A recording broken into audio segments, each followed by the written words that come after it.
Vous pensez être libre, n'est-ce pas? Vous vous levez le matin, choisissez vos vêtements, décidez de ce que vous allez manger et vous croyez que chaque décision vous appartient. Mais si je vous disais que même cette liberté que vous revendiquez a été soigneusement façonnée pour vous garder enchaîné? Cela semble absurde, mais ce n'est pas le cas.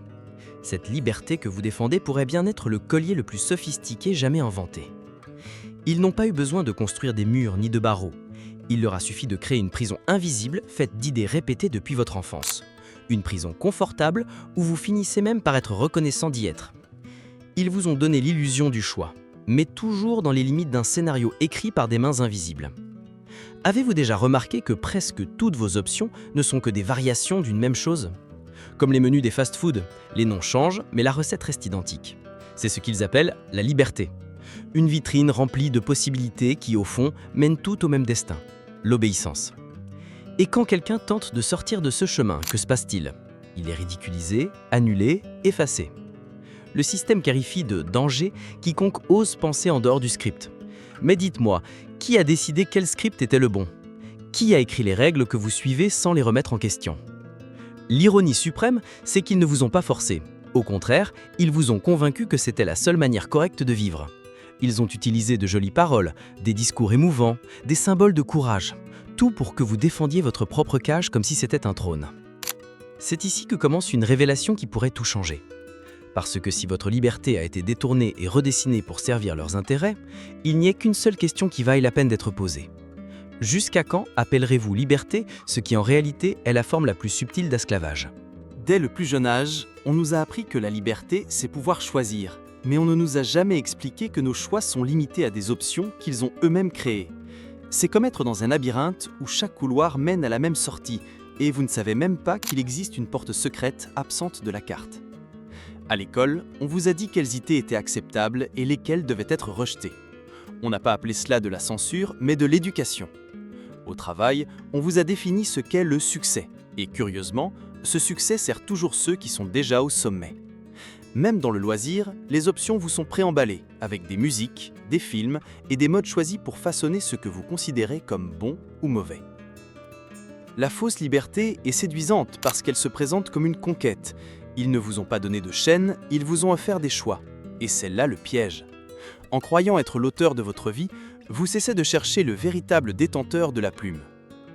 Cette programmation commence si tôt qu'elle devient naturelle.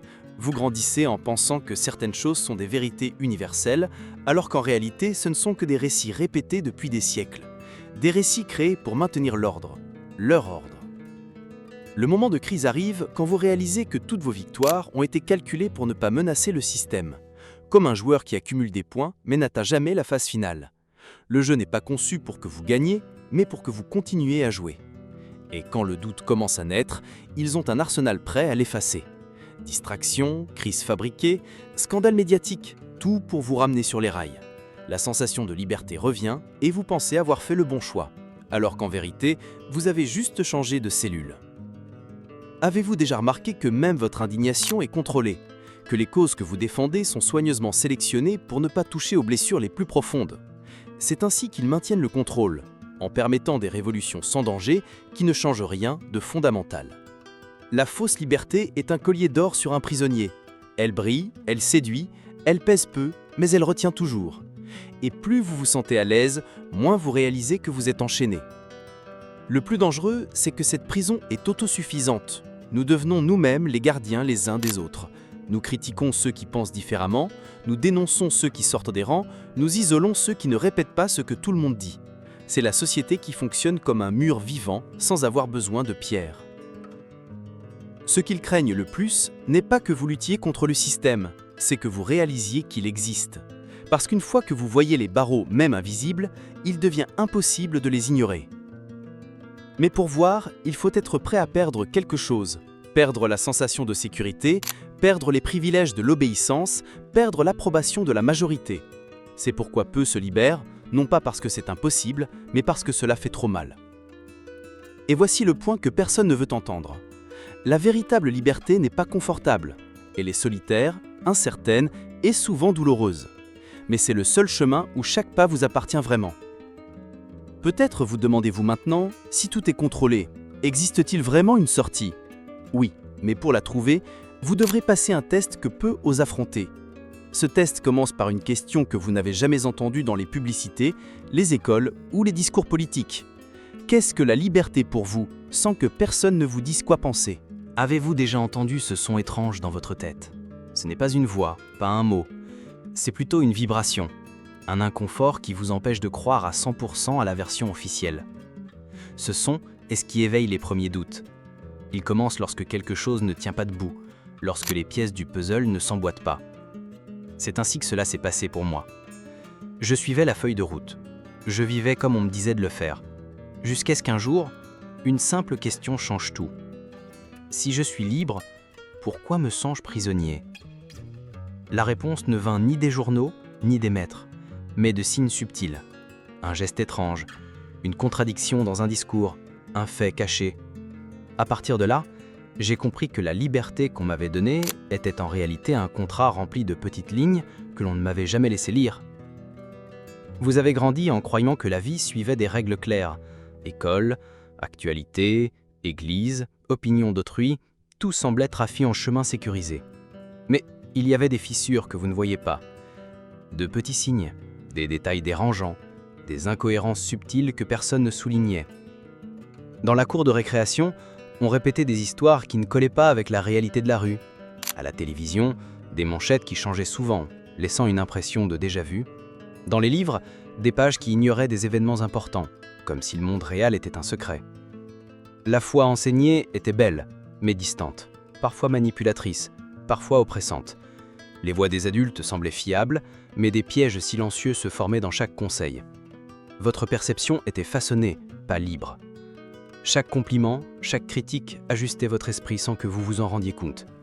La routine était un rythme invisible, répété avec une précision militaire. La programmation commençait tôt, quand vous croyiez encore tout.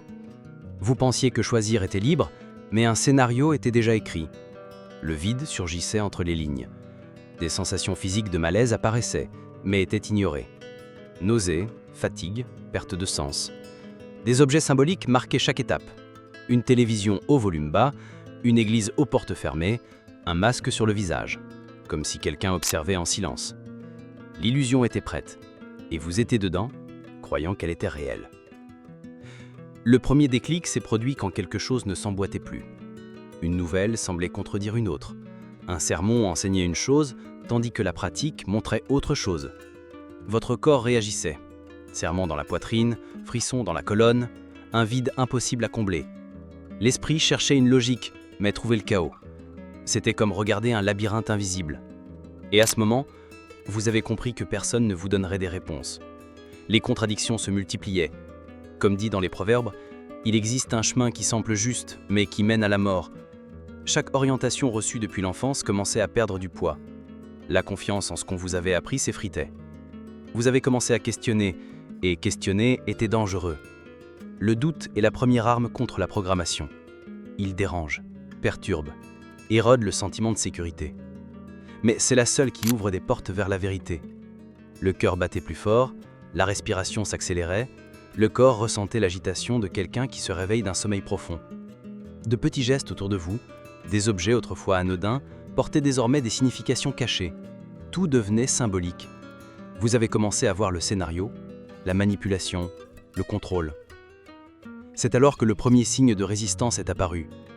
Un livre ancien, caché sur une échelle, un journal oublié, une vidéo hors de circulation. Se voiront des indices, des fragments de vérité qui échappaient au système. La curiosité s'est éveillée. Le corps a ressenti un frisson, mais aussi de l'excitation. Chaque mot était une étincelle. Le texte révélait des incohérences historiques, des manipulations voilées, des intérêts cachés. Le sentiment d'injustice grandissait. Comme si quelqu'un vous avait volé la chance de vivre pleinement conscient. Le cœur se ternait, l'estomac se nouait, le vide se creusait. Mais quelque chose de plus grand émergeait. La clarté. Le menteur silencieux, cet livre ou cette vidéo, était la main qui montrait la sortie du labyrinthe. Vous avez commencé à voir qui manipulait, pourquoi, dans quel but. Chaque ligne lue était une lumière dans l'obscurité. La foi qui contrôlait autrefois semblait maintenant enchaînée. Vous avez ressenti un choc émotionnel. Ils avaient même utilisé la foi comme arme d'obéissance. Le monde semblait à la fois plus petit et plus vaste. Et vous respiriez profondément, sentant qu'un changement fondamental avait produit. Le choc s'est intensifié lorsque vous avez pris conscience de l'ampleur du contrôle. Tout autour de vous avait été calibré. Actualité, culture, éducation, religion, même les amitiés et les relations personnelles. Chaque choix que vous pensiez être le vôtre était déjà prévu. Le corps réagissait. Frissons dans la colonne, sueur aux mains, serrement dans la poitrine. Chaque souvenir d'enfance semblait revisité avec un nouveau regard. L'indignation grandissait avec la peur. Celui qui contrôle l'esprit des masses contrôle l'âme de tous. Et vous avez senti que cette règle était réelle. Ce n'était pas une théorie, c'était une pratique. Le système n'admet pas de déviation. La découverte était déconcertante, mais libératrice. Chaque détail s'emboîtait. Chaque expérience perdue, chaque moment de douleur et de confusion prenait maintenant un sens. Vous avez enfin compris l'étendue de la manipulation et réalisé que la seule issue était de penser par vous-même. La vérité exigeait du courage. Puis est venu le climax de la découverte. Vous avez démasqué quelque chose. Un système, une fausse croyance, une personne qui semblait juste mais manipulait. L'émotion a explosé. Colère, tristesse, soulagement. Le corps vibrait intensément, le cœur battait à tout rompre, la respiration devenait haletante. Chaque fibre de votre être percevait le mensonge. Vous avez compris le mécanisme de contrôle, les intérêts derrière l'apparence de liberté. C'était douloureux, mais nécessaire. Vous avez regardé l'objet symbolique, la télévision, l'église, le masque, et vu qu'il représentait des chaînes. Mais en même temps, des éclats de libération apparaissaient. La peur et la douleur se mêlaient à la clarté et à l'espoir. Chaque sensation physique et émotionnelle était amplifiée, chaque pensée s'élargissait. Vous avez enfin ressenti le poids et la puissance de la vérité. L'intuition est devenue votre guide. Vous avez perçu des signes, des rêves et des moments silencieux de prière comme des outils de clarté. Chaque pas, chaque choix, chaque observation devenait conscient. L'esprit commençait à organiser des schémas invisibles, à distinguer ce qui était réel de ce qui était manipulation. Le corps réagissait en harmonie. Frissons dans la colonne, tension dans les épaules, respiration plus profonde. Chaque décision était testée contre la conscience. De petits gestes se transformaient en actes de résistance. Silence quand le monde exigeait du bruit, mots discrets quand tous criaient, présence ferme sans se soumettre. Vous avez appris à voir l'invisible. La perception est devenue une arme. La vie quotidienne s'est muette en laboratoire de discernement. Chaque objet symbolique était désormais un indicateur. Télévision, église, masque, chaque détail parlait de contrôle ou de liberté.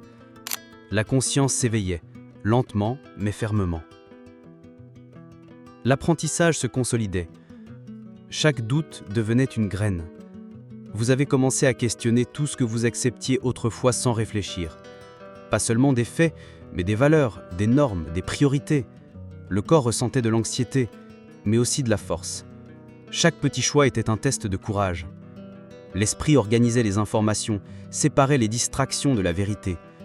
Le monde semblait à la fois hostile et éclairé. Vous avez réalisé qu'il ne suffisait pas de connaître le mensonge, il fallait résister à l'influence quotidienne. La liberté intérieure exigeait de discipline. Et pour la première fois, vous avez ressenti une sensation de pouvoir réel, le contrôle de votre propre esprit. La programmation ne dominait plus tous vos mouvements. De petites victoires internes surgissaient, refusaient des invitations corrompues, des mots venimeux, des actions qui séduisent vers l'obéissance. Vous avez commencé à assumer la responsabilité de penser.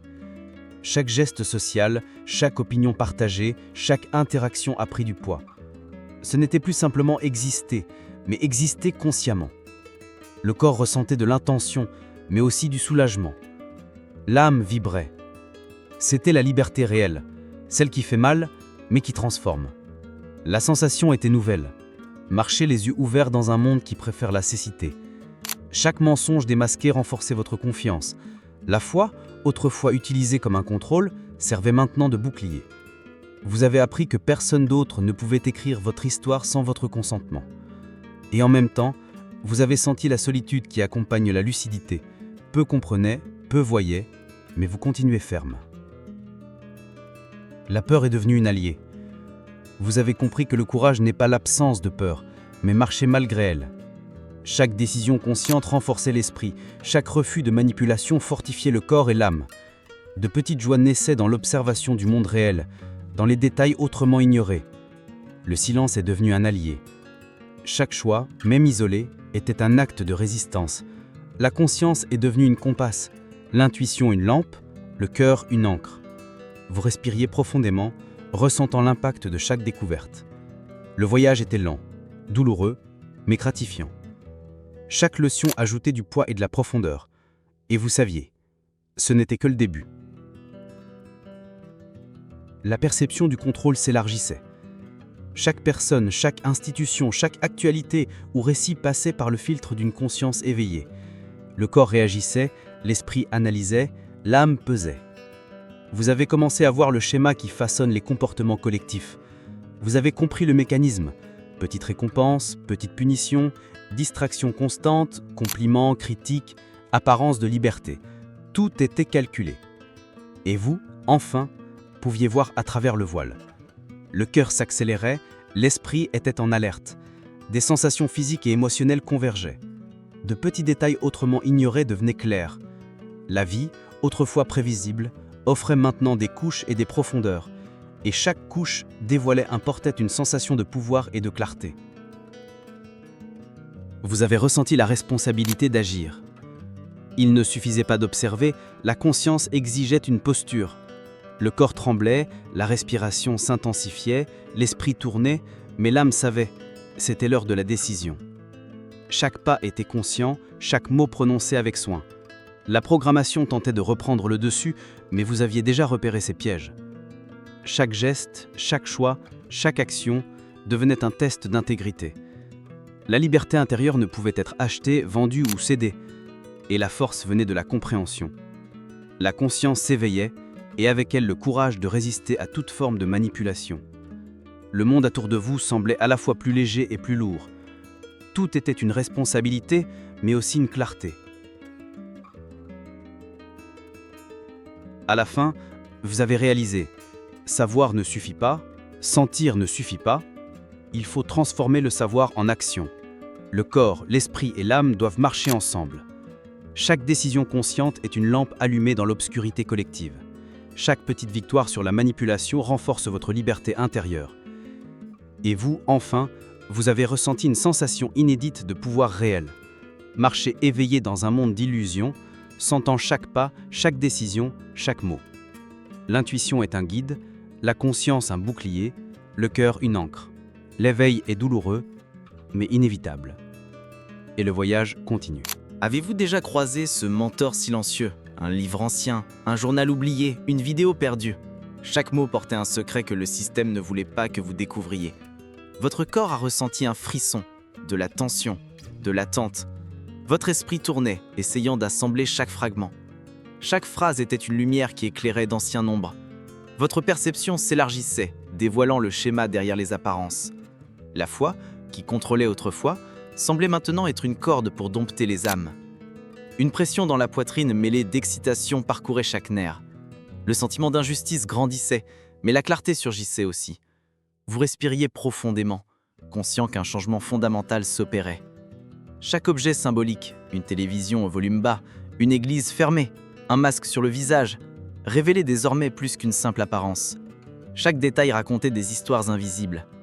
L'intuition devenait un outil, les rêves prenaient de l'importance, chaque perception quotidienne s'amplifiait. Vous commenciez à comprendre qui manipulait, pourquoi, dans quel but. Chaque sensation physique intensifiait la vérité qui émergeait. Vous n'étiez plus seul. Chaque molus se transformait en puissance intérieure. Le choc émotionnel s'est accentué lorsque vous avez pris conscience de l'ampleur du contrôle. Tout autour de vous était calibré. Médias, éducation, religion, même les relations et les habitudes sociales. Votre corps réagissait avec des frissons dans la colonne, de la sueur aux mains, un serrement dans la poitrine. Chaque souvenir d'enfance semblait revisité avec un regard neuf. La peur se mêlait à l'indignation. Celui qui contrôle votre esprit contrôle votre âme. Ce n'était pas une théorie, mais une pratique. Chaque détail s'emboîtait, chaque expérience douloureuse prenait sens. La vérité exigeait du courage. Chaque décision que vous pensiez libre semblait désormais planifiée. Le cœur battait plus vite, l'esprit restait en alerte. Des sensations physiques et émotionnelles se confondaient mais se renforçaient mutuellement. La réalité autrefois confortable devenait troublante. Mais cette perception apportait de la liberté. Vous commenciez à ressentir le poids du savoir. Et vous avez compris que résister demandait discipline, silence, patience. Chaque fragment d'information prenait une importance vitale. Vous commenciez à sentir la liberté au sein même de la peur. La découverte du mentor a apporté une clarté sur des schémas invisibles. Petites récompenses, petits châtiments, compliments et critiques calculées. Tout était conçu pour façonner les comportements. Votre corps réagissait. Tension dans les épaules, frissons dans la colonne, respiration lourde. Chaque geste social devenait un test. Chaque mot lu ou prononcé avait des conséquences. L'intuition se renforçait, des signes autrefois ignorés devenaient évidents. Vous compreniez que chaque interaction était observée et influencée. De petits détails révélaient désormais des preuves de manipulation. Vous appreniez à percevoir la subtilité du système. Le cœur battait fort, mais l'esprit maîtrisait l'impulsion. La liberté intérieure grandissait avec l'inconfort émotionnel. Chaque objet symbolique, masque, télévision, église, portait des instructions invisibles. Le réveil exigeait patience et courage. Le voyage intérieur était intense mais nécessaire. Chaque découverte était douloureuse mais galvanisante. Vous commenciez à assumer la responsabilité de penser par vous-même.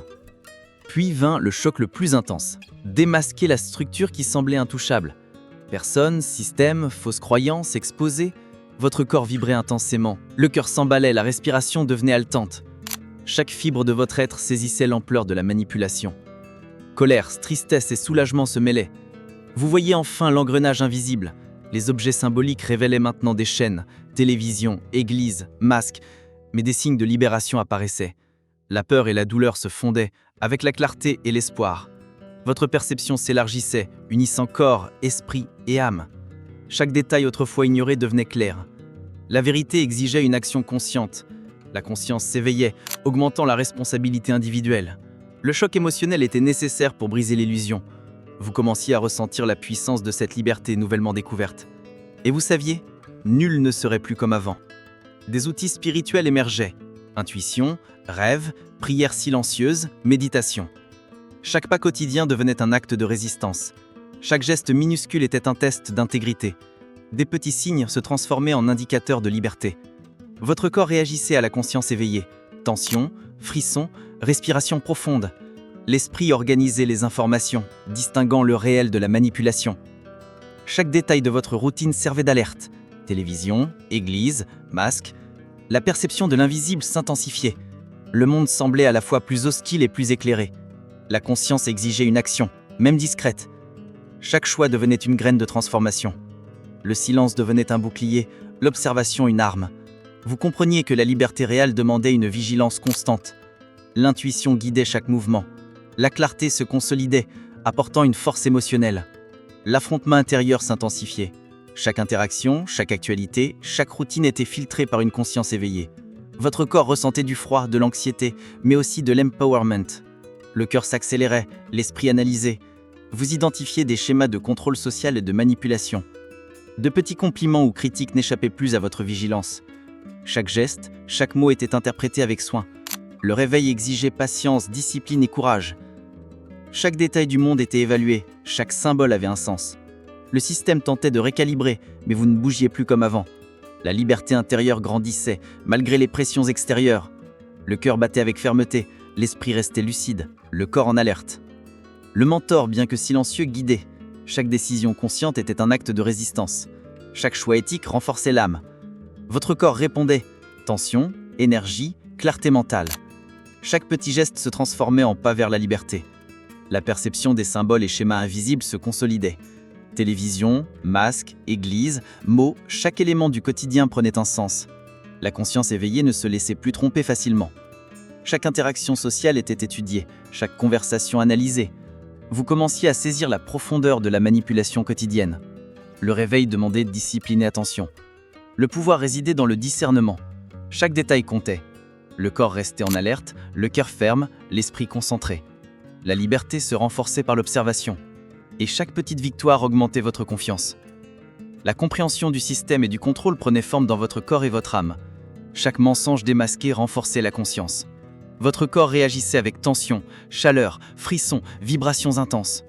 Le cœur ressentait à la fois du poids et du soulagement. Chaque détail de la vie quotidienne était analysé avec soin. La perception devenait un bouclier, l'intuition une lampe, la conscience à une épée. Chaque choix était crucial. Vous ressentiez le pouvoir de penser sans manipulation. Chaque interaction était une occasion de résistance silencieuse. Le système tentait de récalibrer, mais vous ne bougiez plus comme avant. La liberté intérieure grandissait, bien que silencieuse. Chaque petit geste se transformait en acte de courage. Le monde semblait à la fois plus lourd et plus clair. Vous avanciez avec détermination. Chaque leçon augmentait votre responsabilité. Votre corps ressentait de la tension, l'esprit pesait, le cœur percevait chaque détail. Vous appreniez à agir avec conscience, évitant les pièges invisibles. Chaque geste, mot, choix était mesuré. La liberté intérieure n'était pas bon marché. Elle exigeait discipline et courage. Le système tentait d'influencer, mais vous résistiez avec discernement. De petites victoires quotidiennes renforçaient votre perception. Chaque objet symbolique, télévision, église, masque, signalait un avertissement ou une liberté. La conscience s'éveillait à un rythme lent mais constant. L'observation devenait une habitude. Chaque jour offrait des occasions de résistance. Le véritable pouvoir résidait dans la lucidité silencieuse. Corps, esprit et âme s'alignaient. La clarté se consolidait. La liberté intérieure était réelle. Vous avez réalisé que résister demandait de la patience. Chaque geste, chaque mot, chaque interaction était une preuve de discipline. Votre corps ressentait tension et clarté, le cœur battait avec fermeté, l'esprit restait concentré. Chaque choix conscient était un acte de courage. Chaque détail de la routine révélait des schémas invisibles. La perception était une arme, l'intuition un guide, la conscience un bouclier. Le système tentait de récalibrer, mais vous restiez vigilant. Chaque petit acte de résistance renforçait l'esprit. La liberté intérieure grandissait, bien que silencieuse. Chaque pas était conscient, chaque geste significatif. Vous avanciez sans fanfare, mais avec fermeté. La vérité émergeait comme une lumière dans l'obscurité. Chaque fragment de savoir devenait un outil. Le réveil était douloureux, mais inévitable. Et vous saviez, nul ne serait plus comme avant. Lorsque vous comprenez que la véritable liberté ne vient pas de chaînes brisées, mais d'un cœur qui ne peut être acheté, tout change. Ce qui vous séduisait autrefois vous inspire maintenant de la répulsion. Les promesses creuses perdent leur éclat, et les chuchotements du système cessent de vous contrôler. Vous réalisez qu'ils n'ont pas besoin de vous enchaîner physiquement s'ils dominent déjà vos désirs. C'est là que commence la rébellion silencieuse, non pas contre des murs, mais contre les mensonges qu'ils ont instillés dans votre esprit. Et cette révolte, contrairement à une fureur aveugle, est froide, calculée, imprévisible. Elle ne cherche pas à détruire le monde, mais à refuser de vivre selon les règles imposées. C'est la décision de ne plus danser au son de leur musique, même si tous autour de vous continuent de bouger au même rythme. Le système a toujours parié sur votre hâte. Ils vous vendent l'urgence, comme si chaque seconde de silence représentait une menace. Mais vous découvrez que le vrai pouvoir réside dans la pause. Dans le silence, vous entendez ce qui n'était pas censé être perçu. Dans le silence, vous voyez les mouvements qu'ils dissimulent derrière le rideau. La hâte est l'ami de la manipulation, mais le calme est l'allié de la sagesse. C'est pourquoi, en ralentissant, vous commencez à voir que les chaînes les plus solides ne sont pas en fer, mais en idées. Que la prison la plus sûre est celle qui vous convainc que vous êtes déjà libre. Et à ce moment, vous comprenez que la seule échappatoire est d'arrêter de courir après les miettes qu'ils jettent. La douleur que vous portez cesse d'être un fardeau pour devenir votre boussole. Avant, vous la voyez comme une malédiction, quelque chose à cacher, ignorer ou anesthésier. Maintenant, vous la reconnaissez comme une marque de survie. Chaque cicatrice est une carte, chaque blessure guérit une leçon. Et peu importe combien ils essayent de vous distraire, vous savez que la douleur a une voix. Et elle ne ment pas. Elle vous rappelle d'où vous venez, ce que vous avez traversé, et vous montre où vous ne devez pas retourner. Ils veulent que vous oubliez, que vous viviez toujours à la recherche d'un plaisir immédiat. Mais le souvenir de la douleur est un vaccin contre l'esclavage déguisé en liberté. Vous découvrez que la foi, celle qui ne peut être achetée ni manipulée, est la véritable clé. Pas la foi qu'ils emballent et vendent dans les vitrines des religions, ni celle qui se plie aux caprices du pouvoir. C'est une foi silencieuse, intime, qui vous relie à quelque chose de plus grand que tout gouvernement, marché ou idéologie. C'est la foi qui résiste même lorsque tout s'effondre, qui murmure continue quand la logique suggère d'abandonner. Et cette foi n'est pas une émotion, mais une décision, une ancre qui vous empêche d'être emporté par le courant de la manipulation. C'est ce qu'ils redoutent le plus, car il est impossible de confisquer, taxer ou censurer ce qui vit en vous. Ils vous offriront de nouveaux idoles à vénérer, peut-être pas en pierre ou en or, mais en verre et en pixels. Ils déguiseront des chaînes sous forme de contrat, la liberté sous forme de consommation, l'identité sous forme d'étiquette. Mais vous avez appris à regarder au-delà de la surface. L'éclat ne vous aveugle plus. Vous savez que la valeur de quelque chose ne réside pas dans ce qu'il promet, mais dans ce qu'il exige en échange. Et presque toujours, le prix est votre âme. C'est pourquoi vous ne vous vendez pas, peu importe combien le monde essaie de vous acheter. Parce que vous avez compris que celui qui livre son âme perd tout, même s'il gagne le monde entier. Le monde autour de vous continuera de bouger, frénétique, comme s'il participait à une course sans ligne d'arrivée. Vous, en revanche, deviendrez une île de calme au milieu de cette tempête. Pas par inertie, mais par refus de courir vers l'endroit où tous se précipitent sans savoir pourquoi. C'est à ce moment que vous réalisez que votre but n'est pas de suivre la foule, mais d'être le rappel vivant qu'un autre chemin existe. Vous devenez un miroir pour ceux qui dorment encore, un reflet troublant qui les force à se demander s'ils sont vraiment libres. À partir de là, chaque choix devient un acte de rébellion. Refuser de participer à un jeu injuste est plus révolutionnaire que de crier contre lui. Le système attend votre cri, mais ne sait pas comment gérer votre silence. Il peut censurer des mots, mais pas des attitudes, et c'est pourquoi votre posture parle plus loin que n'importe quel discours enflammé. Vous comprenez que la vraie lutte ne se joue pas sur un champ de bataille physique, mais dans l'invisible. Et dans ce domaine, chaque décision est une graine plantée. Certains germeront rapidement, d'autres prendront des années, mais toutes auront le pouvoir de briser des murs. Vous portez en vous une vérité qui ne peut être achetée. La liberté est un état d'esprit, pas une concession des gouvernements. Être libre, c'est choisir, même quand les options sont rares. C'est agir selon votre conscience, même si cela signifie perdre confort, statut ou sécurité. Ils vous traiteront de fou, de radical, d'ingouvernable. Et peut-être êtes-vous tout cela, mais vous êtes aussi libre. Et c'est une couronne que personne ne peut vous enlever. Ce qui reste maintenant, c'est de marcher. Non pas pour fuir, mais pour vivre selon cette nouvelle vérité. Les mêmes strus sont encore là. Les mêmes règles existent toujours, mais vous ne jouez plus le même jeu. Chaque pas est un refus silencieux. Chaque respiration, un acte de résistance. Vous devenez partie d'une armée invisible, dispersée, impossible à contrôler. Une armée qui n'obéit pas des leaders, mais à sa propre conscience. Et cela les terrifie plus que n'importe quelle révolution bruyante. À la fin, vous comprenez que la clé de la liberté n'était pas dans le monde, mais en vous. Que la prison la plus solide est celle que vous croyez exister, et qu'une fois la vérité découverte, il devient impossible de vous enfermer à nouveau. Ils peuvent essayer de mille manières de vous séduire, distraire ou intimider. Mais celui qui a goûté à la vraie liberté ne te lèche plus l'esclavage, peu importe son déguisement. Et peut-être, juste peut-être, cela marque le début de quelque chose de bien plus grand que vous ne pouvez imaginer.